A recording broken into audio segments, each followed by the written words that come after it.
හරි. අටවෙනි සරසාමය බලන්න. tan වර්ග x වතාවක් sin වර්ග x සමානයි tan වර්ග x වෙන sin වර්ග x කියලා තියෙනවා. හරිද? මේකේ අපි LHS RHS කියලා නම් කරගත්තොත් මේකේ අපි තෝරගන්න හොඳයි කියලා හිතෙන පැත්ත මොකද්ද? මේ පැත්තේ තියෙන ගුණිතයක් මේ පැත්තේ තියෙන්නේ පද දෙකක් කියන එකතුවක් හෝ අඩු කිරීමක්. හරිද?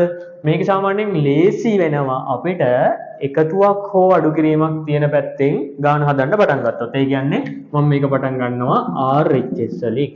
RHS සමානයි tan වර්ග x ඍණ sin වර්ග x. මේවා අපිට කොහොමද ලියන්න පුළුවන්? tan වර්ග කියන එක අපිට ලියන්න පුළුවන් sin වර්ග x බෙදීම cos වර්ග x කියලා. ඍණ sin වර්ග x ඒ විදිහටම තියාගන්නවා. දැන් මම මෙතන cos වර්ග x එකක් පොදු කරනවා. එතකොට අපිට එනවා sin වර්ග x ඍණ sin වර්ග x වතාවක් cos වර්ග x බෙදීම cos වර්ග x කියලා. දැන් මේකේ අපිට උඩින් පොදු එළියට ගන්න පුළුවන් මොකද්ද? sin වර්ග x එකක්.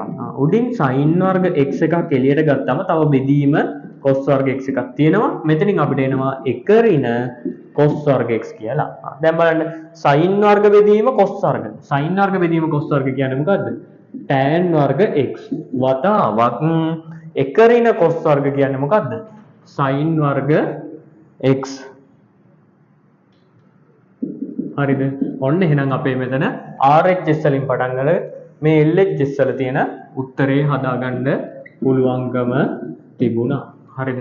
ඔන්න ඔය විදිහටයි මේ වගේ සරසාමයක් තිබ්බොත් අපි ඒක විසඳන්නේ.